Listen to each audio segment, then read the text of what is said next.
कोई आपसे कहे कि ताजमहल बिक रहा है तो आप क्या कहेंगे? पागल हो क्या? ऐसा हो सकता है? यह देश है, कोई मजाक नहीं। लेकिन अगर वही बात सरकारी कागजों पर लिखी हो, सरकारी मुहर लगी हो और सामने बैठा आदमी खुद को सरकार का अफसर बता रहा हो, रुकिए, ये कहानी सबसे अलग है। क्योंकि भारत के इतिहास में एक ऐसा आदमी था जिसने ये सब कहा नहीं, लोगों को यकीन भी दिला दिया। और हिडन स्टोरीज ऑफ इंडिया पर हम ये सच्ची कहानी जानने वाले हैं। नटवरलाल। यह कहानी एक नाम से नहीं, एक दिमाग से शुरू होती है। नटवरलाल का कोई आम अपराधी नहीं था। वो चाकू लेकर नहीं आया, बंदूक लेकर नहीं आया।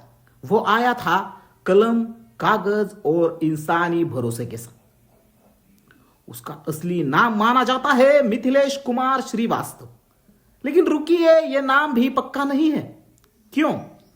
क्योंकि जिसने अपनी जिंदगी नकली पहचान में गुजारी हो, उसकी असली पहचान इतिहास भी ठीक से दर्ज नहीं कर पाता। 20वीं सदी की शुरुआत, बिहार और उत्तर भारत का इलाका, न कोई अमीरी न कोई रसू, लेकिन एक चीज थी, तेज दिमाग। स्कूल में वो लड़का बाकियों से अलग था। उसकी हैंड राइटिंग इतनी साफ थी कि मास्टर कहते थे ये लड़का क्लर्क बनेगा। किसे पता था यही हैंड राइटिंग एक दिन सरकार को हिला देगी। जैसे जैसे वो बड़ा हुआ, उसने एक बात नोटिस की। भारत में ताकत हमेशा इंसान के पास नहीं होती, कागज के पास होती है। जिसके हाथ में सरकारी कागज हो, मुहर हो, ठप्पा हो, लोग सवाल नहीं करते। और यही नटवरलाल ने रुककर सोचा, अगर मैं कागज ही बना लूं तो? और यही से कहानी अपराध नहीं, रणनीति बनती है। उसकी पहली ठगी ताजमहल नहीं थी, वो छोटी थी, जमीन, सरकारी फंड, ठेके, लेकिन असर बड़ा था। क्योंकि हर बार सामने वाला यही कहता था, कागज तो पूरे सही लग रहे। और यही वाक्य नटवरलाल को और खतरनाक बनाता गया। अब वो सिर्फ ठग नहीं, किरदार बन चुका था। नटवरलाल की सबसे बड़ी ताकत थी अभिनय। वो सिर्फ बोलता नहीं था, वो जीता था। आईएएस अफसर की चाल, मंत्रालय के अधिकार की भाषा, सरकारी आदमी का आत्मविश्वास, सब कुछ। लोग कहते हैं वो अगर कह दे कि वो पीएमओ से है तो सामने वाला कुर्सी सीधी कर ले।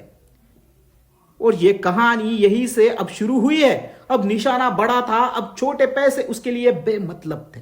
अब उसका दिमाग सवाल पूछ रहा था, देश की सबसे बड़ी पहचान क्या है? जवाब एक था, ताजमहल। और वही इतिहास की सबसे शर्मनाक और चौंकाने वाली कहानी है। ताजमहल बिक रहा है। नटवरलाल ने खुद को बताया सरकार का विशेष अधिकारी। उसने कहा सरकार ताजमहल को प्राइवेट में देने पर विचार कर रही है। उसने कागज दिखाए, मुहरे, हस्ताक्षर। रुकिए, ये हस्ताक्षर इतने असली थे कि अफसर भी चुप हो जाए। लोगों ने लाखों रुपए दिए। हां, ताजमहल कागजों में बिक चुका था। रुकिए, सांस लीजिए, क्योंकि यही सब सवाल आज भी उठता है। यह सब कैसे संभव हुआ? जवाब डराना है, क्योंकि सिस्टम सवाल पूछना भूल चुका है। क्या आप सोच रहे हैं कि ताजमहल अकेला बेचा? अगर आपको लग रहा है यह कहानी यही खत्म हुई तो आप बहुत बोले।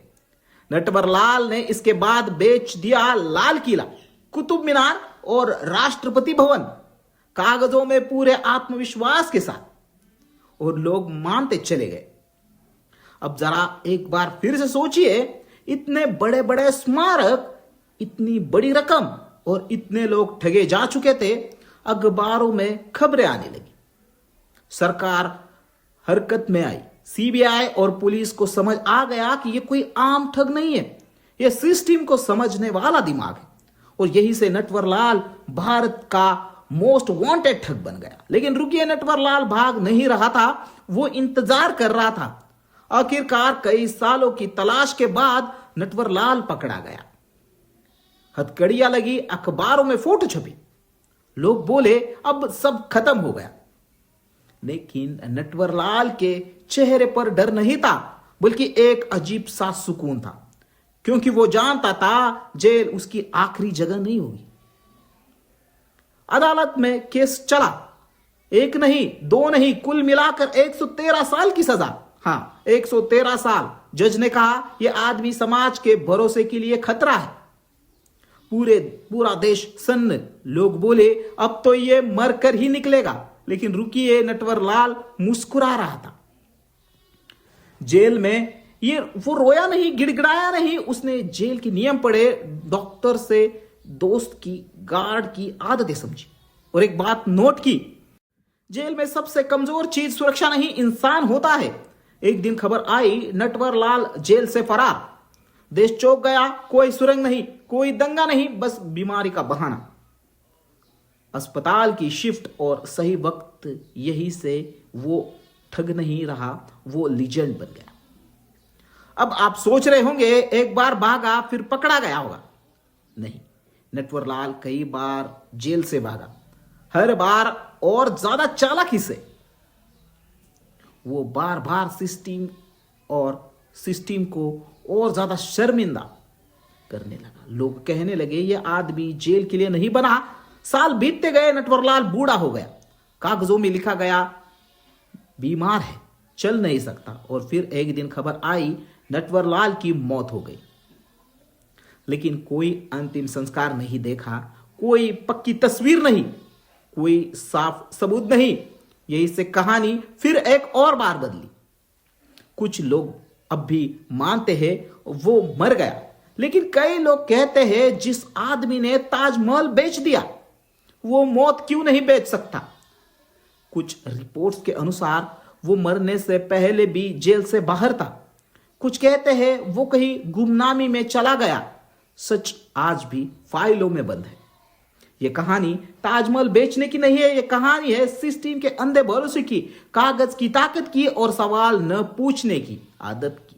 नटवरलाल अकेला दोषी नहीं था, वो बस एक आईना था।